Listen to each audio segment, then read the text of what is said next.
Different perspectives, same passion. Welcome to the Coach and the Couch Potato Podcast. What is going on, everybody? Welcome to episode 20, the Donald Washington episode. I knew it was going to be the Coach and the Couch Potato. As always, I'm Jeremy the Couch Potato, or as somebody calling me this weekend, the Couch Potato. Yeah. And on the other side of the screen, in that situation, we've got the Coach. Yeah. What is going on, sir? Oh, not much, man. Recovering from doing Murph, the workout yesterday. My legs are feeling pretty bad, but it was a pretty cool thing. Had two of my former players come up and make their old coach, almost cry when I saw him. So, that was fun. That was cool. Made me realize, like, wow, it was that long ago that I coached you. It's like, okay, I'm getting up there a little bit in the coaching world, but things are good, man. How are you doing? We're doing good. We same thing, busy week. Had some family stuff, some graduation parties. I didn't do a Murph. Yeah. But I did do some more stuff on the health side of life. Here we go. I got a sleep study done. Ooh. Worst experience of my life, but didn't sleep at all. I don't think. But the coolest part about it was my sleep technician was TJ Pugh. Played basketball at Shelby. Yeah. So had a lot of, talked a lot of ball with him as we were going through things. And that kid was a baller. Yeah. He was. So, yeah, that was cool. So that kind of threw the back end of the week off, though, because you're like chasing sleep at that point. Yeah. But yeah, well, it is what it is, and we'll go from there. Now that Memorial Day is over, things start to pick up a little bit more for the Buckeyes. Yeah. Couple of big recruiting weekends on deck. This one is across the board heavy. You got a nice mix of commits. And there's a couple guys that are almost must-haves. Yeah. Obviously the cool thing about having your quarterback in that class and him being so close is that he can come whenever he wants. Whenever he wants, man. So yeah, Tavion St. Clair will be on campus. Not an official visit. He's going to be there trying to do his thing as a leader. And random Tavion thing I saw today, he came in at like 6'3". Yeah. Which is awesome. Yeah. And he's just garnering more and more praise every exposure he gets. Yeah, didn't 24/7 have him up to like the second-ranked player in the country? Yeah, and they're saying he's going to push for 1. Yeah, so he's officially a 5-star, man. That's crazy to think about. A kid from Bell Fountain, Ohio, is in competition to be the number 1 player in the country. But shout out to Tavion, man. Like, you can tell even from last summer when we went up against him in 7-on-7, he's physically changed. And he's walking around with that swagger. And I think that was what really got the Buckeyes like really wanting him to be a part of this class, was that swagger. So I love seeing him trying to take, that leadership role within this class. So it's pretty cool to see. Yeah. Shout out Bell Fountain for being a smaller school. They have some beautiful facilities, baseball, phenomenal. Football. Oh my gosh. And that whole area is beautiful. So yeah. And, another huge visit, a guy who we thought by this point might actually be committed to Georgia, and that's Bo Jackson. Yeah. Obviously there's a whole lot of work to do there still. Yeah. But, I mean, running back is going to be interesting. When Coach Locke came in kind of late in the cycle, we knew it was going to be weird. Yep. Do I think you want to lose Bo Jackson? Not at all. A, he's an Ohio kid. B, the kid is super, super talented. Yeah. So we'll see. I mean, yeah. There's some smoke out there around Jordan Davison now that Oregon's coming into play. And if you somehow lose him, you've got to get Bo. You've got to get Bo. And also, for those of us that are listening right now that listened to us last week, we cannot reiterate how important it is to get Bo Jackson in this class. We don't want you to think like we're overlooking him by saying we'll be okay if he doesn't come, because there are some other good running backs out there, but he is priority, in my opinion, and I'm sure Jeremy feels the same way, priority number one when it comes to the running back room. I mean, it's a backyard kid. Like you gotta get him, and you can't lose him to the SEC. Like you can't. So he is a vital piece to this, recruiting class for sure. 100%. The only thing that scares me is if the staff truly feels he's a better linebacker than a running back. Yeah. Which, we'll never know that unless, unless we get Coach Locke on the pod, when we, and he says, there's a kid out there. But another interesting name on the running backs list, another Ohio kid, Jeff Overton is taking a visit. Okay. So you've got him there, and along those lines, this is kind of a tweener date. There's a camp on June 5th. Yep. And Nino Hill is camping at OSU. Yeah. So that's going to get real interesting. I think it's a given at this point. Isaiah West is in, it sounds like. Yep. And so much of it's going to hinge on Bo and Davison at this point, I feel like. Yeah.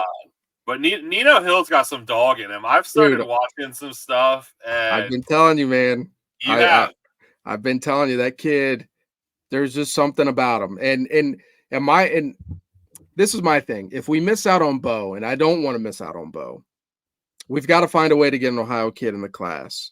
You think about, and I wish Mayan Williams would have been able to stick around for another year, but you think about what it meant for him to be a Buckeye and, some of the good things that he did for us. Like when you're an Ohio kid, you're a running back, like that is what you want. I mean, gosh, Eddie George, you think about this, a lineage of people that have come through the backfield. And so as an Ohio kid, that's what you want.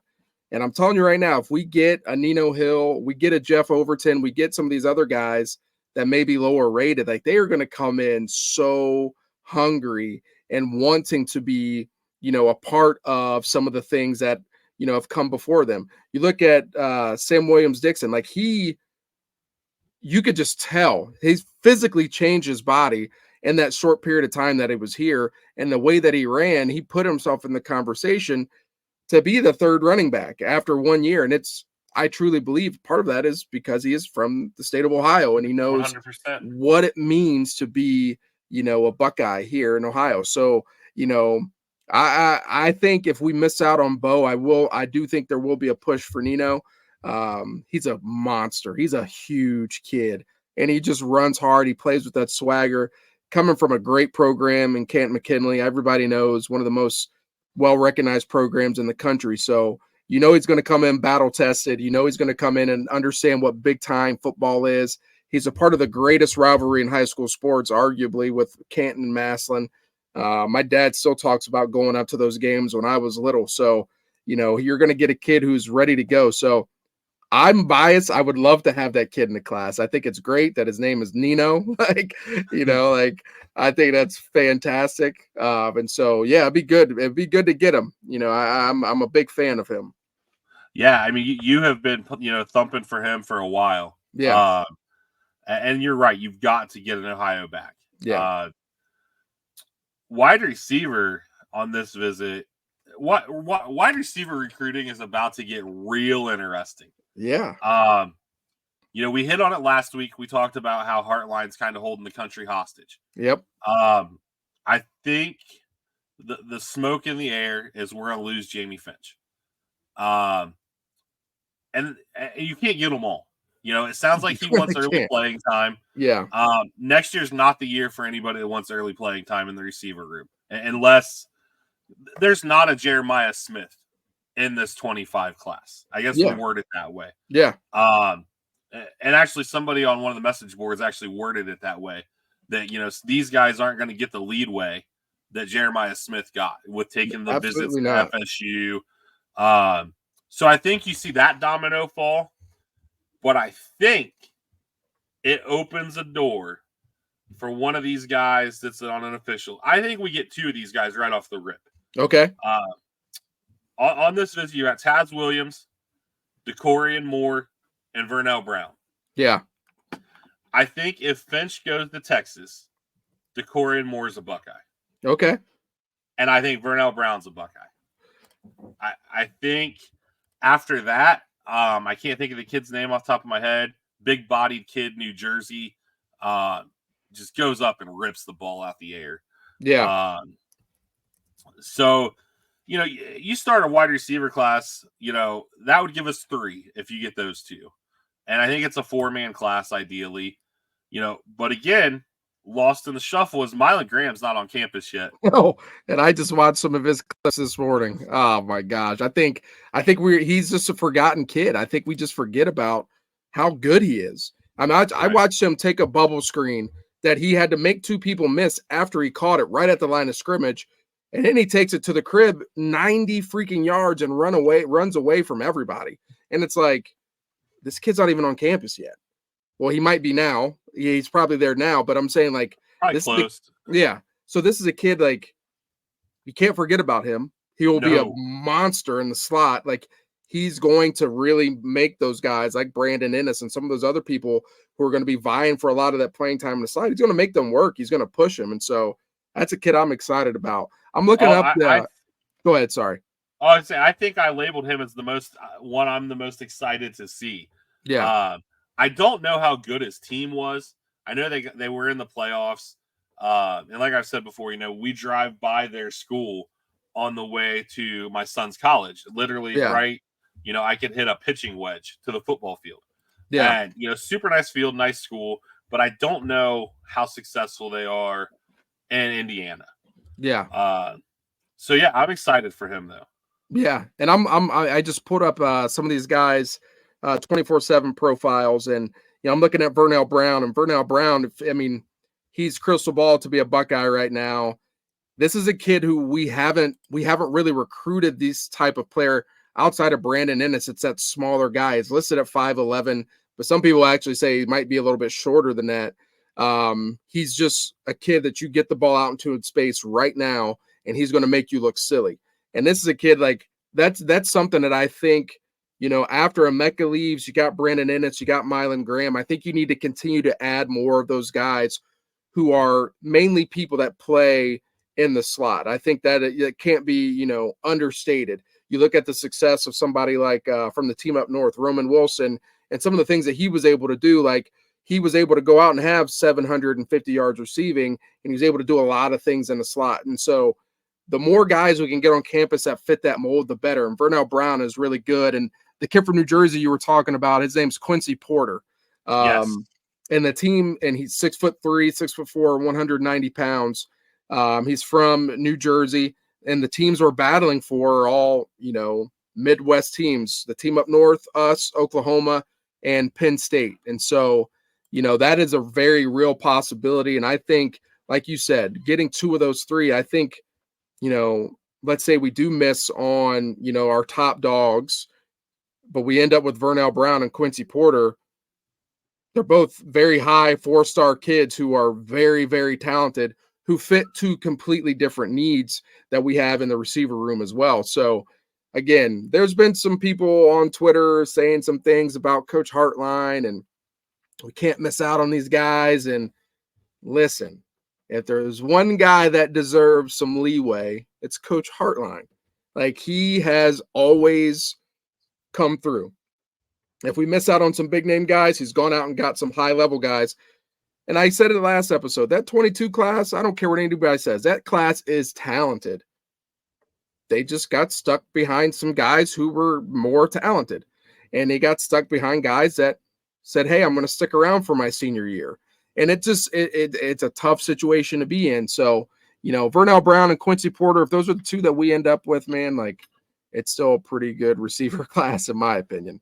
Yeah, at the end of the day, I think the number I saw was, even if you miss out on, say your top 2, you're still going to probably end up with 4 top 45 receivers in the country. Yeah. And those guys are going to most likely have a year to develop. Yeah. Like I said, I get it. If a kid doesn't want to play or wants to play early in this class, OSU's not the place to come next year, because you're going to have Jeremiah Smith, Carnell Tate, Mylan Graham, Brandon Ennis, Yeah. I mean, it's loaded. So I get it, and that's, all the other things that are out there, Lamborghini and Yeah. but you know what? If a Lambo dealer's offering me an NIL deal, I'm gonna listen. I But mean, my rebuttal to Ohio State is, where's the toy barn? yeah. Like, I mean, Yeah. you've got Wahlberg, you've got Reichert. Like, let's step it up. I mean, Yeah. And that's a whole nother animal. Yep. But O-line, the big fish comes in a couple of weeks. Yeah. Caden Stayhorn and Javen McFadden. I believe McFadden is a kid that everybody thinks, if OSU pushes, will end up there.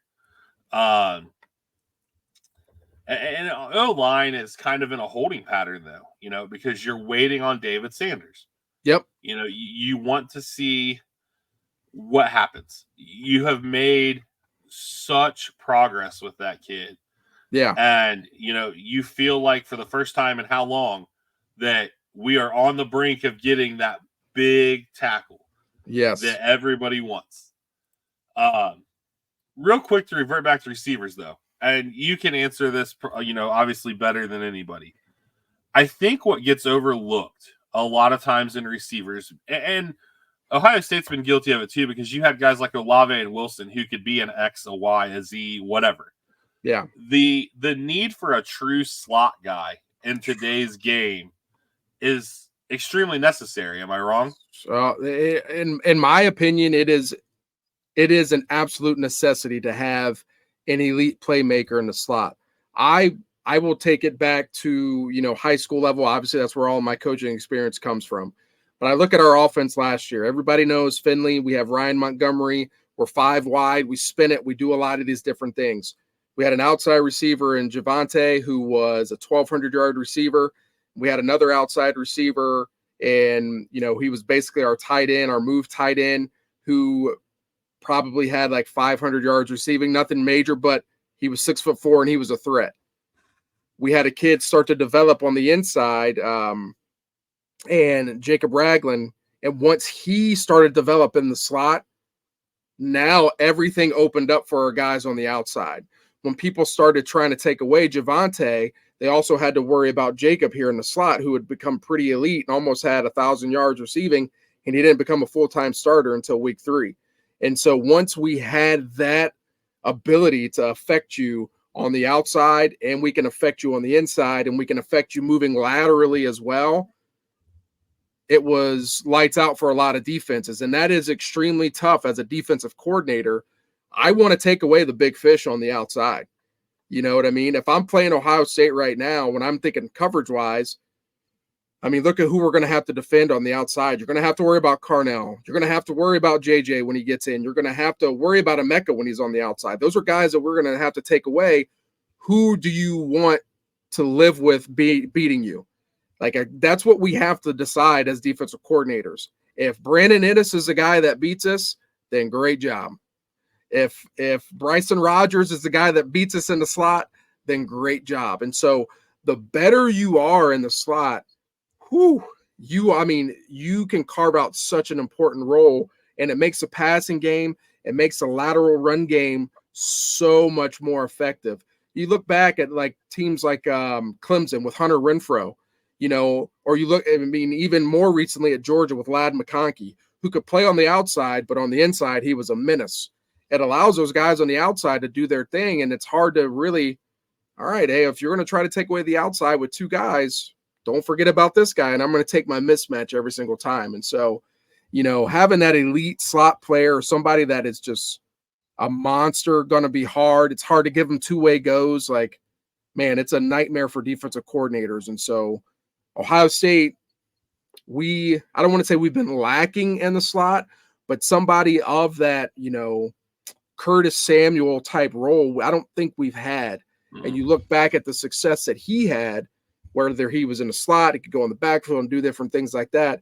That's where guys like Brandon Ennis come into play. And if we can get a full, healthy, dog of Brandon Ennis, our offense is going to be so much better. So having that slot receiver is vital. It is vital. Yeah, I mean, you kind of saw that, you hit on, take away the big guy. Yep. Notre Dame took away Marv. Yep. And Emeka ate. He ate. I wouldn't have left Emeka as the guy to beat me in that game. No. But, it just, having that true slot, and like you talked about Curtis Samuel, guys like Curtis Samuel, Jalen Marshall. Yeah.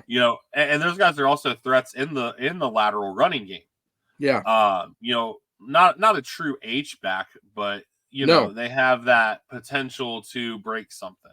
Yeah. As everybody called it in the urban days, the Percy Harvin role. Yeah. And so, that'll be interesting to monitor. Defensive side of the ball, both of our linebacker commits, Tarvis Alford, Eli Lee, both be on campus. Cool little note about Eli Lee. It came out this week. Laurinaitis wants him to keep wearing 33. Dude, how cool is that? Like, as a Buckeye fan, oh my gosh, if threes came to me or any one of my players and said, "Hey, when you come to Ohio State, I want you to wear 33," like, what an honor! Like, what an honor to have arguably, and I'm going to use that very loosely, arguably the greatest linebacker Ohio State's had, 3-time All-American, and he wants you to, like, there's no bigger honor than that, in my opinion. Like, I would totally get if threes was like, "Yeah, dog, I don't know if I want you to wear the number." Yeah. But like the fact that he's okay with you wearing that and wants you to continue to wear it. Listen, don't pay attention to star ratings on Eli Lee. He is a throwback linebacker, and he will be a dog for the Buckeyes. That is what I was just going to say. That's a kid that kind of has flown under the radar so much. Yeah. He goes to a powerhouse program. Yeah. I mean, now there's a pretty big fish in the linebacker discussion on campus this weekend, though. Yeah. Riley Pettijohn from Texas. Yeah. Probably a long shot at this point. But you got him on campus. That is all you can ask. 3 months ago, he would have been my pick to take that third spot. Yeah. But as things have developed, and this is a guy we'll talk about in a couple weeks when he's on campus again, is JOK's little brother. Yeah. Yeah. Who would have ever thought? That kid's a Notre Dame legacy, essentially. Your brother was a baller at Notre Dame, is a Pro Bowler for the Browns. Yeah. And you got to wonder, does JOK being in Cleveland help? Yeah, I'm sure it does. It's got to help, right? I mean, your brother's here, and like he's in the state of Ohio. He's not that far away. He's 2 hours away up 71. Yeah. What is it? Owusu Boateng. Yeah, that's his name. Yep. He gives you way more flexibility than Pettijohn. Yeah, he does. Pettijohn is kind of locked into that one spot, whereas just like you see the Browns move JOK around. Like I said, we'll talk more about him in a couple weeks. Yeah. Also Deshaun Stewart, another decent name. But the big fish of the weekend, and Knowles, Larry, this is gonna be one of those weekends that you hear on Monday or Tuesday that Chase Young was on campus or the Bosa brothers were on campus. Yeah. We talked about him last week. Yep. Justin Hill. Dude. Outside of, I don't even know that there's another guy that I would say outside of. Yeah. If there is one dude in this class at this point that you must get, it is Justin Hill. It is. Full court press, whatever it takes, man. You got to get him. You got to make sure he's locked in. And he posted on Twitter last week a picture of the entire defensive staff down there to see him with his mom. And I thought that was pretty cool, man. Like pulling out all the stops to make sure that that he knows like you're a priority. And that goes a long way, man. And, I was having a conversation with one of my teacher friends about that last week. Not just, we think about it in the professional world. Like you just want to know, like, hey, I did a good job. Like you want somebody to acknowledge the fact that, hey, we appreciate you. We value you here. You've done a good job. Your energy towards work is going to enhance because your boss came and said, hey, man, you're doing a hell of a job. Keep it up. if you've got the entire defensive coaching staff showing up to your school with your mom there, with your high school coaches, they're all begging to get in this picture. Like that goes a long way. Like, hey, I am a priority. So now if he does come, or when he does come, I feel pretty good about it. Hopefully, fingers crossed. If he does come to the school, then you're like, these guys wanted me. They made me a priority. They did everything that they could to get me on campus. I'm going to make sure that I return that favor. And, so you're getting somebody who is going to be fully invested because you put the full court press on him. And so, man, that's just a must get. I mean, he's probably, I've probably say I got a lot of favorite players in this class, but when it comes to just the versatility that he brings defensively, and I think about what he could mean to the Jim Knowles scheme. He's your prototype as a jack linebacker, and he could just get in the weight room, get bigger, get up to 240 plus pounds, and he's going to be a menace. And he's the type of kid that is going to end up being a first-round pick if you are able to develop all of those traits, man. So he's a must-get for me. He's an absolute stud. Yeah, the picks from last week reminded me of the JTT airport stop, minus the Lays and the Hawaiian shirts. Yeah. Yeah, I mean, it's an OSU Oregon Alabama battle. Sounds like Bama and Oregon are using the fact of you're a better 3-4 guy, but if Knowles actually gets to deploy the jack finally, which the more I think about this, and obviously Sonny is always going to be an option there. Yes.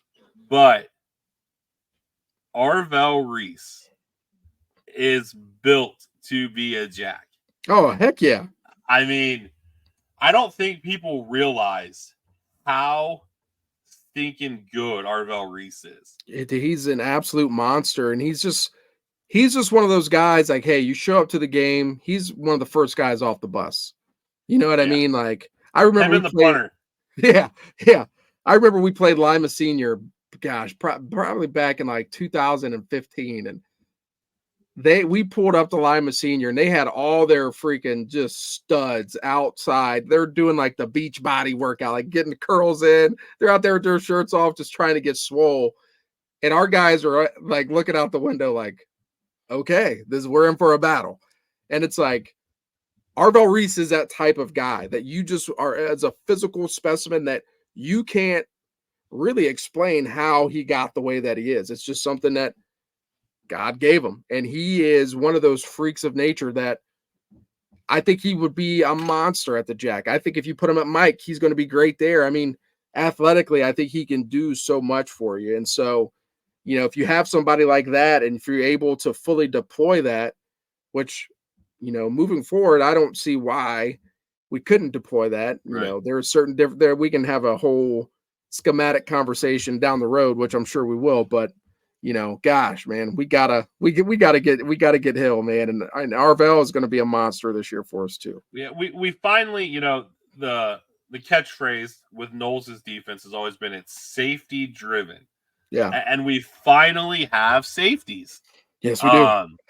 Yes, we do. So yeah, that's going to be interesting to follow. He's committing, I think, July 3rd. Yeah. So we're about a month out. Fingers crossed on that one. Yeah. So especially during the offseason, Slate and I talked this week, but we kind of want to change things up a little bit. We're going to always address the Buckeye stuff at the start of the show. Now we're going to dive in just a little bit, just to sports in general. Obviously not a lot going on. Probably the biggest news in MLB this week, besides the fact that Paul Skeens is an absolute dog, is Ronald Acuna tears his ACL again, out for the year. That sucks, man. I'm not a Braves fan by any means. Yeah. But he's good for the game. The kids love him. Yeah. And then yesterday it came out, RIP Bill Walton. Yeah. That was sad, a prolonged battle with cancer. Yeah. And NBA playoffs, we are bordering on, the Celtics are in to the finals. Yeah. Where they're going to be playing the Mavs. I don't see a way that the Mavericks aren't there. Hey, Jaden, what's up, man? Special guest, home from college. That's the Jaden that we talk about all the time. Fresh off the pickleball court. Oh, heck yeah! That's his new thing. He actually laid down a challenge to the Corey Keplinger. Ooh. So I think they're going to get together and play somewhere down in Delaware. Coach Cap. So I have watched more NBA in the last 3 weeks probably than I have all season. Yeah. And I just want to reiterate, Kyrie Irving, dude, is so good. Dude, I was literally I went back and watched the 16, finals, the final like 3 minutes of the game. I went and watched it again because Kyrie, he's had his ups and downs since he left the Cavs. From the COVID stance, from the flat earth, the flat earth, different things like that. But the one thing that I have found out about Kyrie throughout all of this, and it's something that I respect and something that I value. Like, when somebody is comfortable with who they are and they're at peace with who they are, like, that is, in my opinion, like life's ultimate goal. Like, individually, you want to be comfortable in your own skin and be at peace with who, our creator made you to be. This is a guy who's fully at peace with who he is. He's extremely comfortable in his skin, and sometimes that stuff comes off the wrong way. But the one thing I love about this version of Kyrie that we are seeing, good, bad, or indifferent, he is the ultimate teammate. And I don't know if there's enough attention being paid to that. I watched a little clip of him on Twitter walking off the court at halftime of one of their last games. I don't know if it was this series or the previous series, but he didn't go into the locker room until he dapped up every player, every coach, every trainer. And it was just like, that was just felt good to see, these big time celebrities, these big time NBA stars really, trying to give back to their people. Like, that means a lot. Like, when your top dog is also the person who wants to just cultivate everybody's greatness, like, it's hard to beat that. I love the way that him and Luka are playing together. Like, they either both have the shine or one has the shine, and there's no egos about it. And so this version of Kyrie that we're getting, like, I want to give this version of Kyrie his flowers. I don't always agree with everything that he talks about. Some of the stuff he talks about is very controversial, but as far as just being a young man who is at peace with who he is and is just an ultimate teammate and just a flat out baller, like, he's just sickening how good he is. Like, I got to give my flowers to Kyrie, man, because, yeah, he's just special. I think back to that 2016 shot that he had, and I was in my in-laws' front in their living room watching that game with them, and he makes that shot, and it's just like, oh my gosh, like, the Cavs are about to do this. It just took me back to all that stuff, and so, shout out to Kyrie, man. I'm proud of him. I'm happy to see him. I'm happy the world is seeing this side of him, and I'm happy to see it because we, and as a society, get so wrapped up in, well, this person said this, I can never speak to that person again, or I can never root for them again. And it's like, really, it's an opinion that they have. You just don't have to agree with it. And so I'm glad people are starting to see this version of him because it's pretty cool to watch.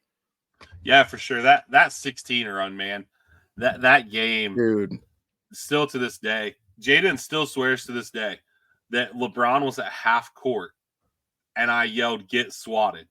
Like, I very well might have. I don't know what all came out of my mouth that night, but I'm sure it was reckless. But yeah, and Luka has developed some dog.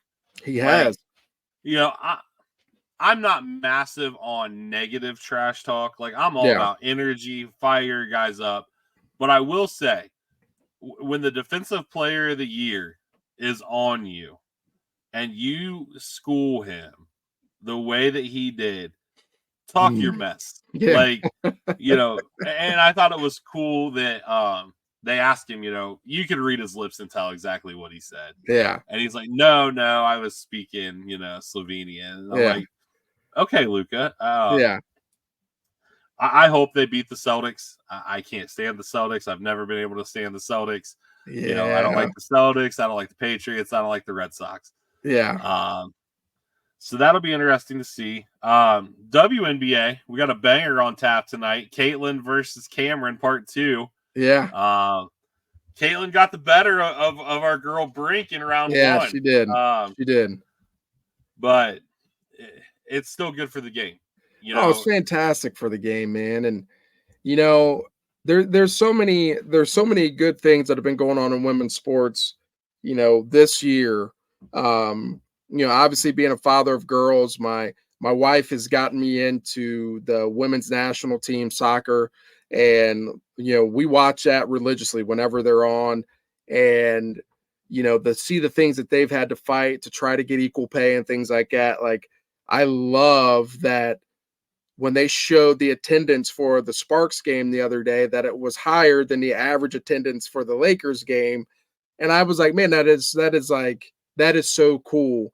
And if we want to see these women start to make more money, we got to continue to make sure that there's eyes on them. And so I hope people are starting to see like the power of somebody like a Cameron Brink and like a Caitlin Clark. And, there are days I feel bad for Caitlin Clark, and I never thought I would say that because, as a Buckeye fan, like, I couldn't stand her at times, but she gets hate on like LeBron does. Oh, yeah. And it's just like, it's mind blowing to see.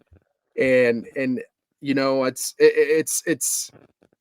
we always hate on the greats. Exactly. And that's what it comes with. And, the other thing, shout out to Candace Parker as well for becoming like one of the chief people at Adidas with their shoe line, with their basketball shoes. So shout out to Candace Parker, one of the original like must-see TV people in women's basketball, seeing her dunk at the All-American, the McDonald's All-American dunk contest. So like, shout out to her. But women's sports, man, I've been watching women's softball with my dad. I don't know why. Dude, softball's so much fun. It's so much fun. And it's like crazy to see how some of these people hit these pitches, like the rising fastball. I don't think I was a pretty good baseball player. I don't think I would even get a foul tip off of those pitches, man. So I love seeing that these eyes are being brought into women's sports. And so let's continue to make that happen.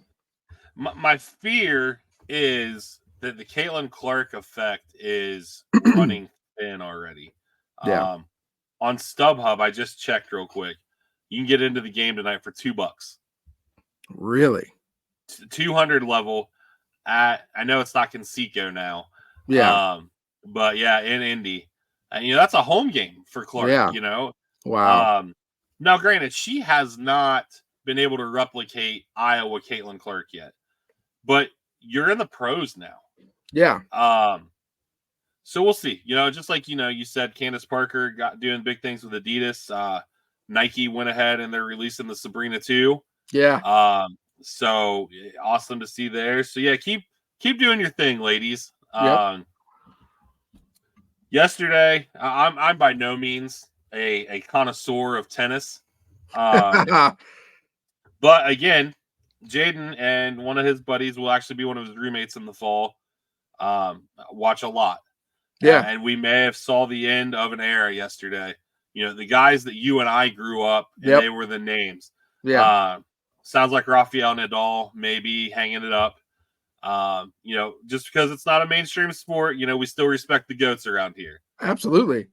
Absolutely. And it's crazy to think, like, I've been watching that guy my entire adulthood, probably since I was like 15. Like, the idea that he is still playing at a pretty decent clip it's just sickening. And it just goes to show, like, him and like Djokovic, like how great these athletes are and the time they put into their craft and to their body to make sure that they can go play at a high level. You look at how long Serena and Venus were able to play, and Serena, was one of the goats of goats, you know what I mean? And so, you never ignore greatness. And so like to be able to see those things, and it's crazy to think like it's a part of our childhood, our upbringing, is possibly going to be hanging them up. It's going to be the same way when like LeBron retires. It's just going to be like, wow, this was weird. You know what I mean? And I might cry that night. That day, I'm gonna be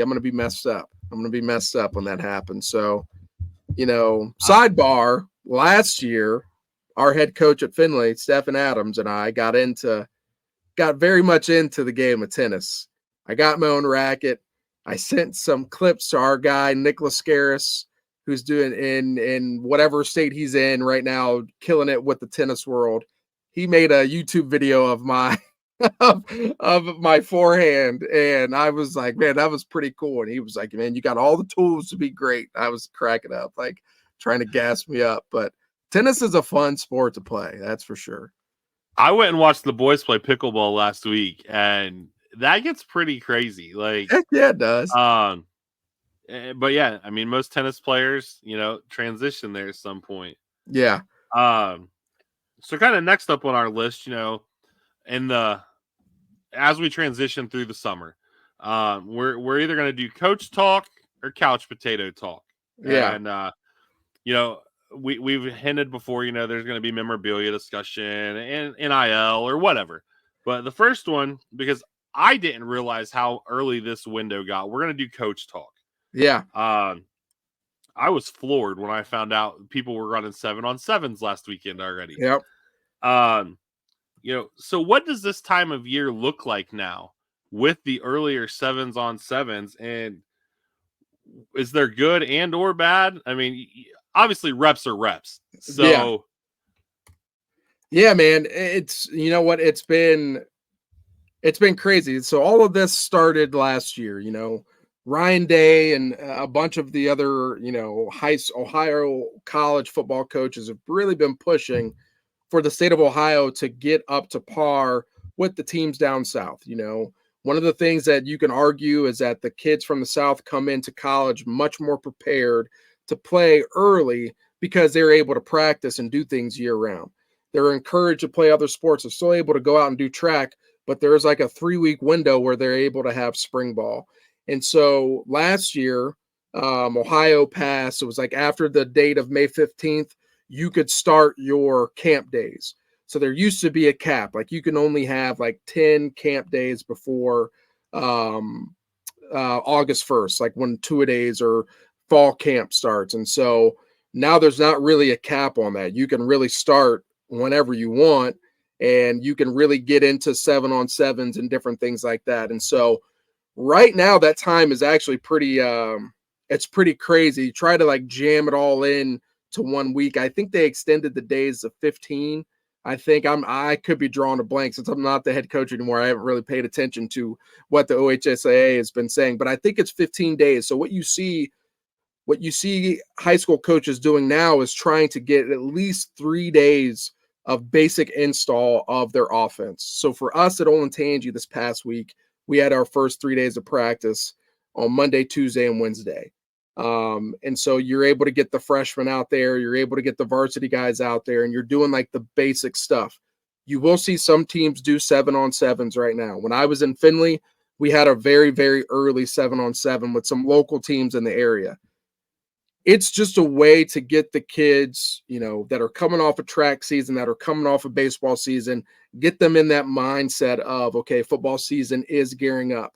And it's also a great way for those kids who maybe, didn't do a spring sport. They got done with wrestling and went straight into football lifting, and now they're in lifting for 6 weeks and then boom, or 8 weeks and then boom, now they're able to go practice. And so I don't know if it's a perfect machine yet.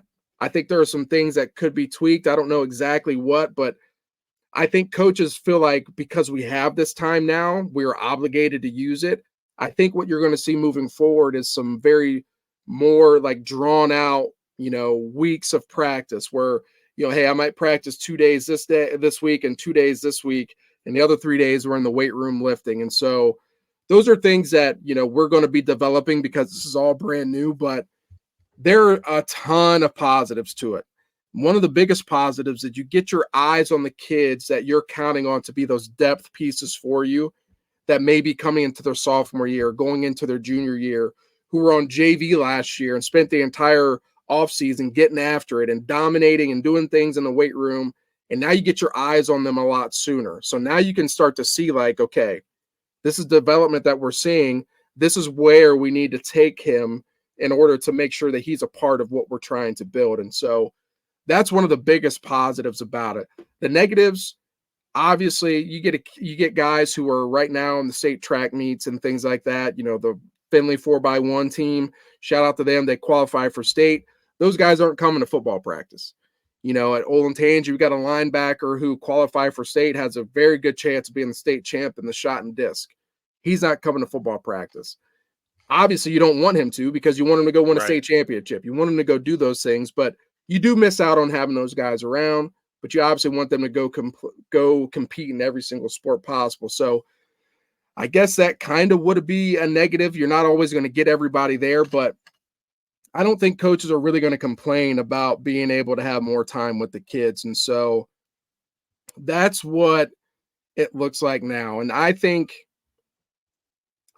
this is a great time for coaches to just lock in on building those foundational, you know, the foundation of our offense, the foundation of our defense, and then really lock in on relationships too. You know, you're meeting a new crop of kids that you didn't really get to coach last year as freshmen. And so now you got your eyes on them. Now you get to build those relationships with you. Now you can see what each one of those kids brings, and it's phenomenal. One of the things we did at Olentangy this past week, we had Friday Night Lights, which was all that.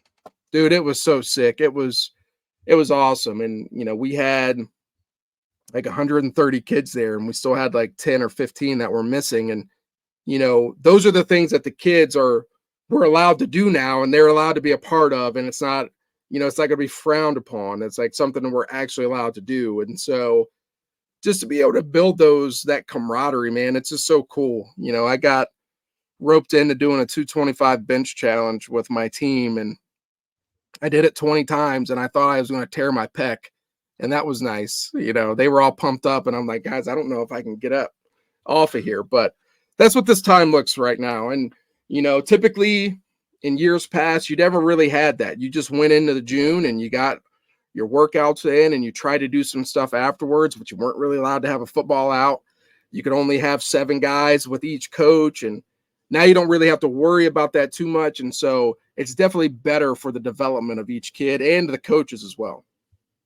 Yeah, that's great insight, because so many folks hear the words spring football and immediately want to bicker and banter about the effects on other sports.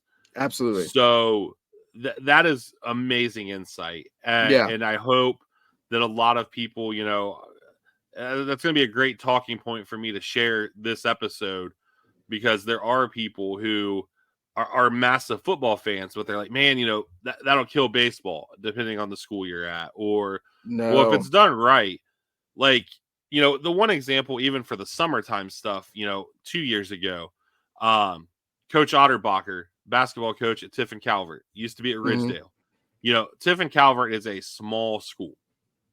Coach Otterbacher, and very successful programs. You know, their baseball team is still alive for the second year in a row at regionals. You know, Coach Otterbacher makes deep runs in basketball. He said that they sit down at the start of June between, you know, himself, football, you know, all the coaches, and they go, okay, I have overnight team camp this weekend.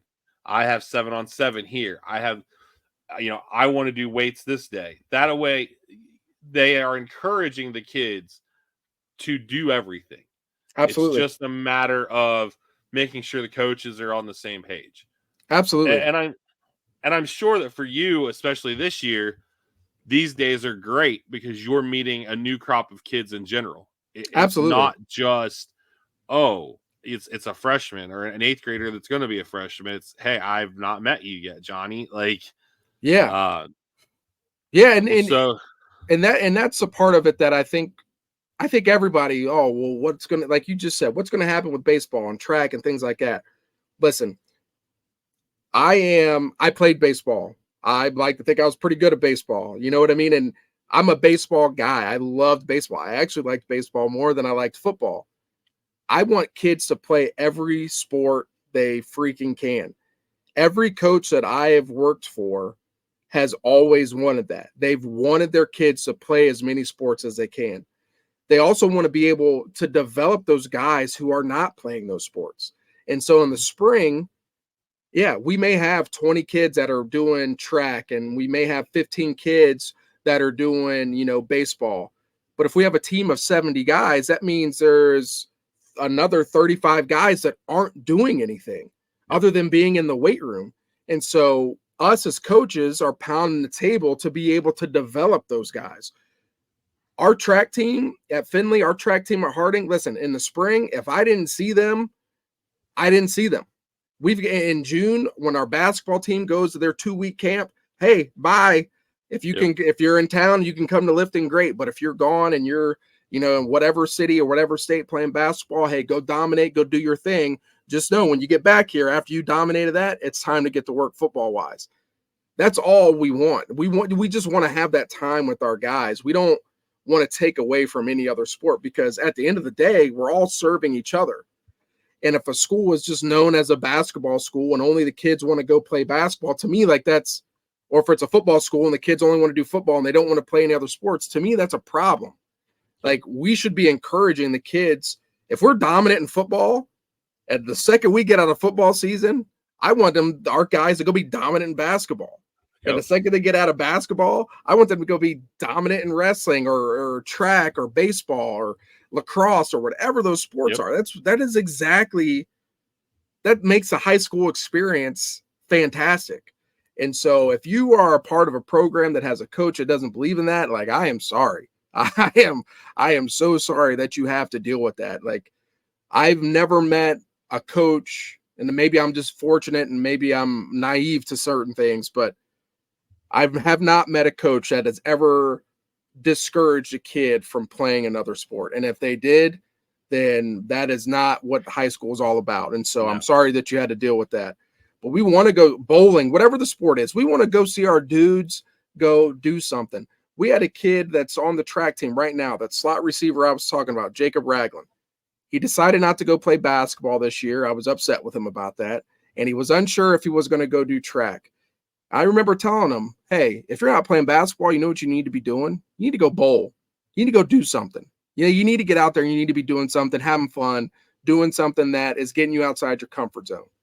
This year when track came around, he was out back and forth. And I think every football coach met with him individually and said, hey, we want you to go run track. And now he's going to be competing statewide. Like, that's what we want. If we have ultimate competitors in every sport, it's a win-win for the entire school culture. And so yeah, it's a win-win. I want the kids to just go out and ball out and do and have fun. As a coach, I love going to baseball games and seeing our football players compete in another sport.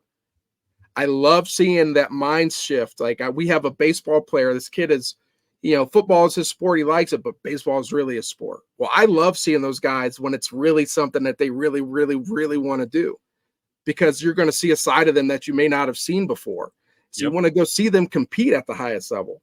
I loved seeing Jaden. When you would share videos of Jaden bowling, I know him as this baseball player and football player growing up. And then I see him bowl and he's chest bumping and he's all rah. It's like, holy crap. Jaden's the same guy he was in football growing up that he is on the lanes. Like, that's so freaking, I'm getting goosebumps thinking about it, man. It's just so cool to see these kids in their elements. It is for sure. Little sidebar for everybody. We're going to move Mount Rushmore to monthly because we really want to put some thought into them. We've had a blast with them and I think they've all been great. But again, it's off season. It's time to try new things. So before we go though, we do want to kind of go on a serious tangent, because obviously I'm going to assume that most of our listeners are male. This is a cause that has always been pretty close to my heart, and I can't ever peg it. Why?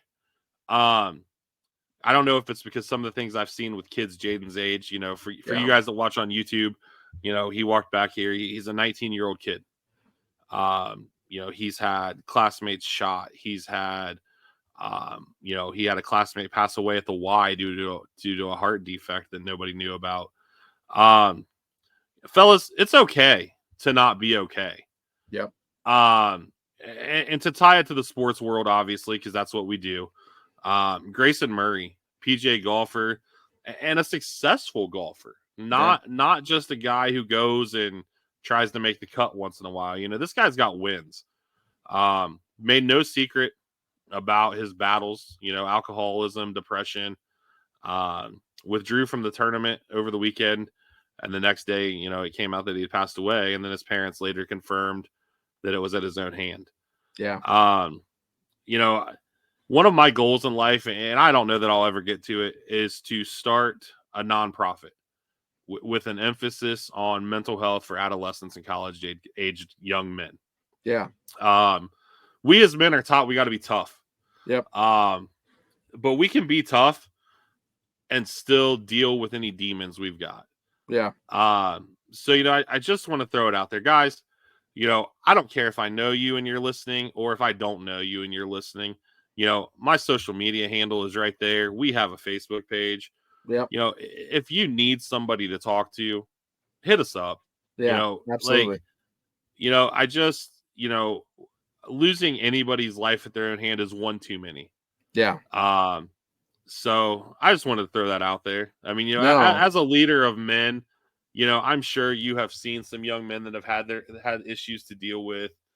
And, I don't think until you've seen it, you don't realize the effect it can have on not just the person or yourself or whoever, but their family, their friends, their coaches, their teachers.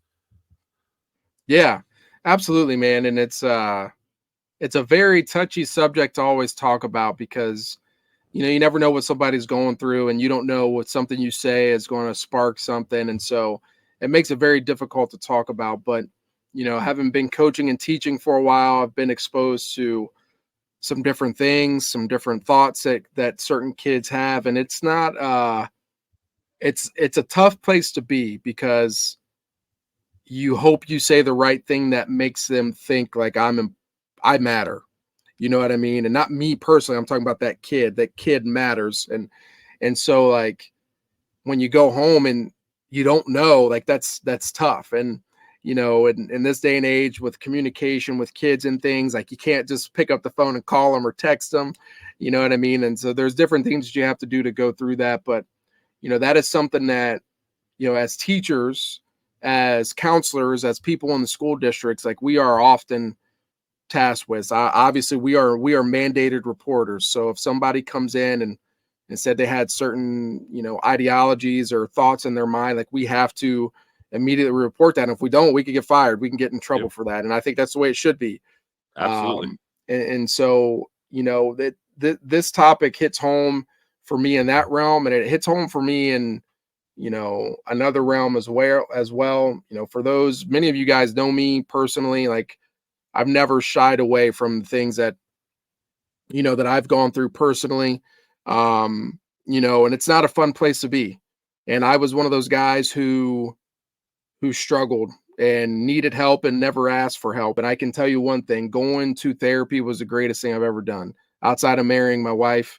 My kids, like, going to therapy was one of the greatest things that I've ever done. And it's, I'm still in therapy, and it does so well for my soul, and my mindset going forward. And it's one of the things that I've enjoyed about going to therapy is that I'm not afraid to talk about it with some of the young men that I am in contact with on a regular basis. And one of the things that we have been so fortunate at Findlay to have is we've had a sports psychologist who has been with our team on a consistent basis, who, like, checks in with them weekly. And so, obviously she has conversations with our guys that not many people are able to have with them. And so, like, it's so it's so important. That's one of the reasons why I really enjoyed working, with Stephen Adams and Finley, is because he cared about the kids on a much deeper level, because he's a guidance counselor. He knows the different things that these kids, the trauma that they experience at home, can affect them in so many different ways that are much bigger than football. And so, like Jeremy said, man, don't be afraid to ask for help. Like, that is, don't be afraid to go seek help. And you don't need to understand or know the right way to do it.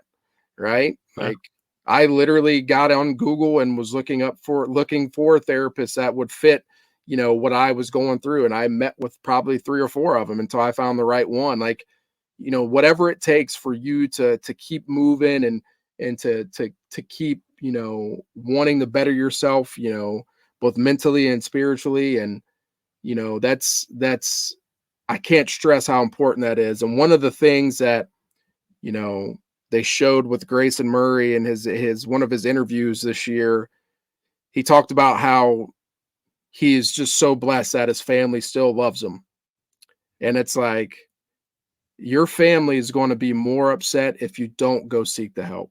Yep. They want to be there for you in every way that they can. And then they may not understand what you're going through, but no matter how frustrated they may be with you, or I can't believe they keep doing this to us, they want to see you at your best. And so do not be afraid to talk to the people that love you and say, like, hey, I need this help. I need this support. And so, yeah, it's definitely a touchy subject, man. And I hated to see that come across the ticker on ESPN the other day.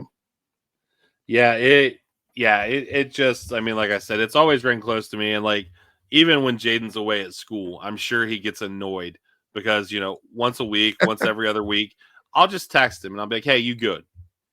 Just to check. And we talked about it last night. We finally, had that sit down time. It was just he and I. And I was like, here's why I do this.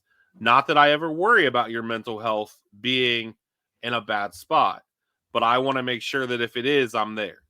Yeah. So yeah, I mean, just, and I'm going to plug, this is obviously not a paid plug at all. Joe Hall, my guy, Joe Hall. Joe lives in Dayton.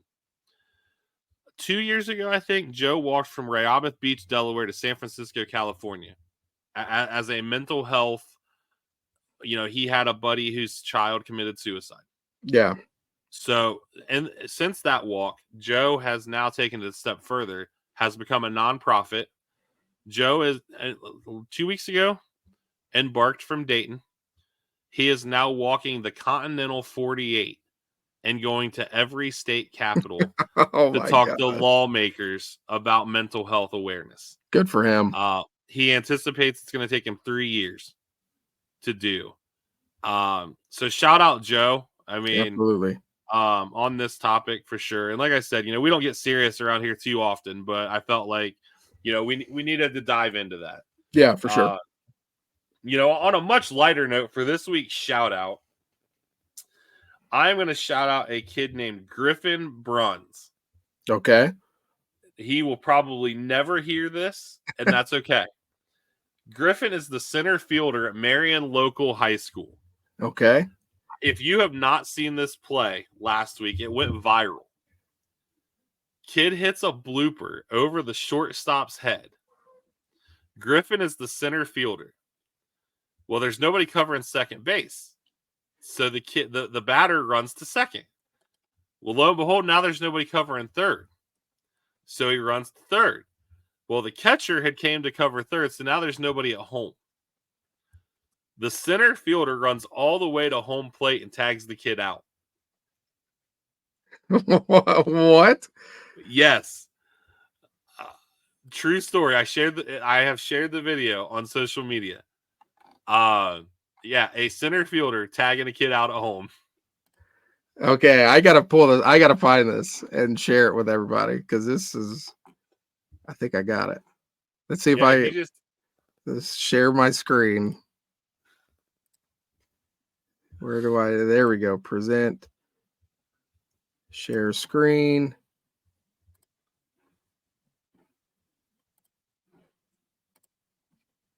All right. Did everybody see that? Yep. All right. See if I can make it bigger. Up in the air. That might fall. And it does. Look at this. We got nobody covering second base. Oh, my gosh. And nobody's covering third either. Unbelievable. And he gets all the way to third. There's Now nobody at nobody's the plate. covering, huh? And he will. They get him. Got him. Oh, Got my gosh. I have never seen that Never. in high school, but never. Wow. Unbelievable. Wow. And I want to point out something really quick. In high school, but never. Did you see the score? Yeah. They're down. You know, yeah. 8. I mean, and he's not giving up. Like, phenomenal. Oh my gosh. Shout out to this. Never. Wow. Unbelievable. But that's a school with culture. Absolutely. You know, you Absolutely. talk about one of the Wow. most successful programs in the state Wow. of football. But it's a culture thing. That whole conference is culture. I mean, Oh yeah, the MAC. Oh, it's sick. yeah. Pound for pound, I'd put them against anybody. Yeah. You know, obviously they're not going Wow. to be able to compete. But yeah, so shout out to that young man. That is pretty cool, man. That is pretty cool. But yeah, that is all I've got this week. What about you, sir? No, that's all I got, man. I want to end it on that. That's too good. That is too good. All righty. Well, we will be back on our regular schedule next week, and we will see you guys then.